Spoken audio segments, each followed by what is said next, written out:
Howdy. So, I recently finished 1 week of no social media, no Facebook, no Instagram, no internet, no YouTube. I didn't even search anything up. The only things that I searched up were things related to uni. So, what I've done is I've written a diary every single day of what I could take away from this experience. First of all, it was extremely interesting. I haven't done something quite this intense before.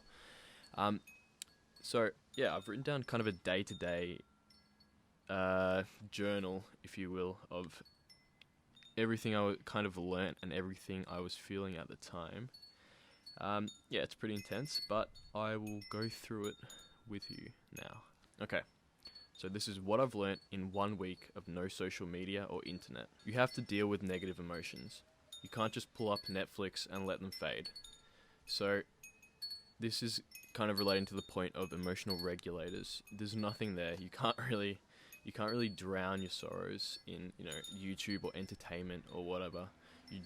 You have to sit with how you feel, and it's a really new experience, because a lot of the time in the past when I've felt a bit down, I'll pull up Impractical Jokers on YouTube or something, and that will make me feel better. But you kind of have to face your problems head on with this, and I know for a lot of people that is pretty difficult, and it was for me.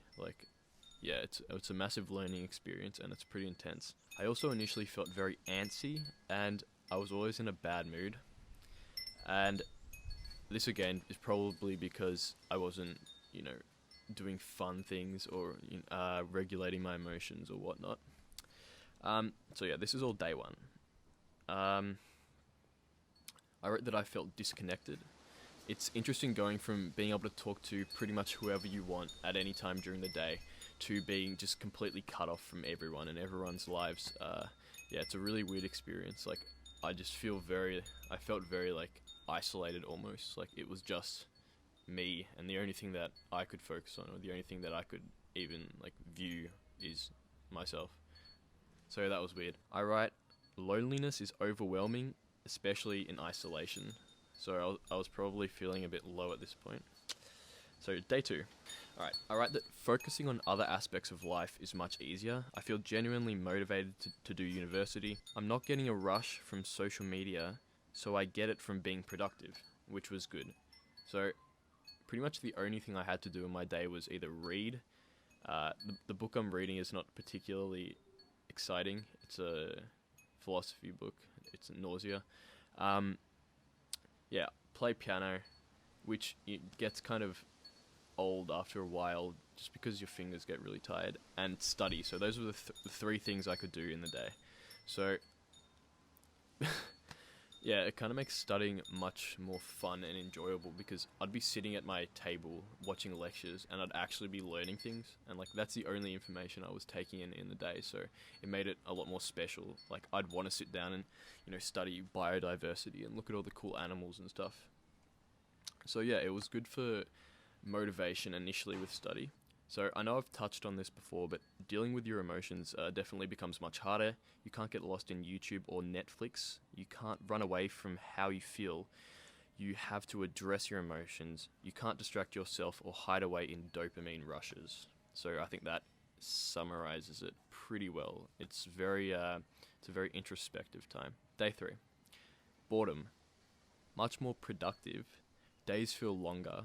I sleep much more and feel tired a lot more. So that was another thing. I was sleeping really, really well at night, and that was probably because I wasn't up on my phone or up on YouTube or on my laptop. Reading before bed really helps you sleep.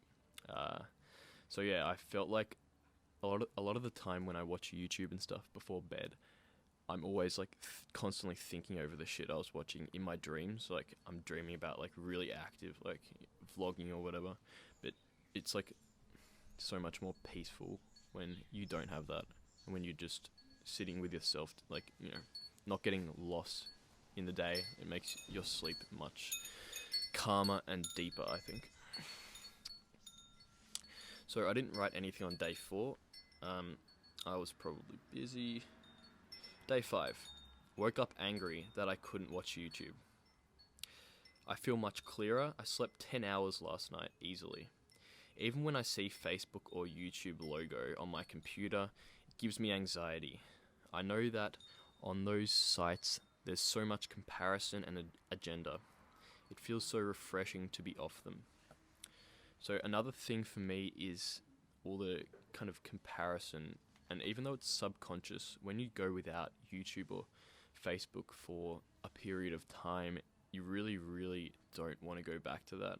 Like, I knew that as soon as I were to pull up YouTube or Facebook or Instagram, I'd see other people's lives and I'd think, what am I doing? Like, yeah. So I kind of stopped writing this at day 5 because I was focusing a lot on homework and other YouTube videos.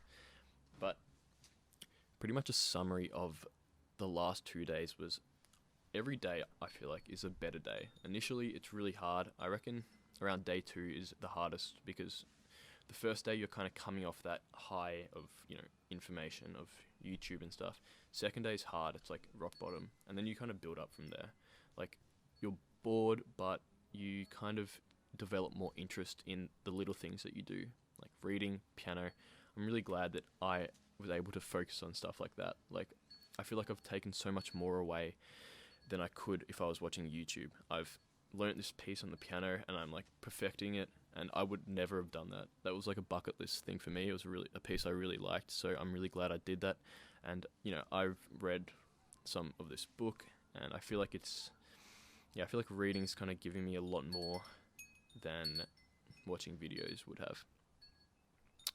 So yeah, kind of in summary, it's hard to go off your phone or YouTube or social media for an extended period of time, but you really learn a lot about yourself. And I think with coronavirus, this is a really good time to do that because you won't really feel like you're missing out much. Yeah, I would recommend this to people if you kind of want to just get back to yourself and connect with yourself a bit more.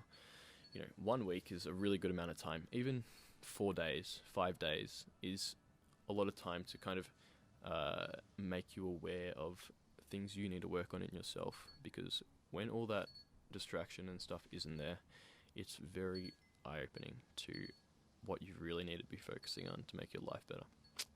I'm Alex Petropoulos. I hope you really enjoyed this video. Like and subscribe, and thanks for watching. See you next time.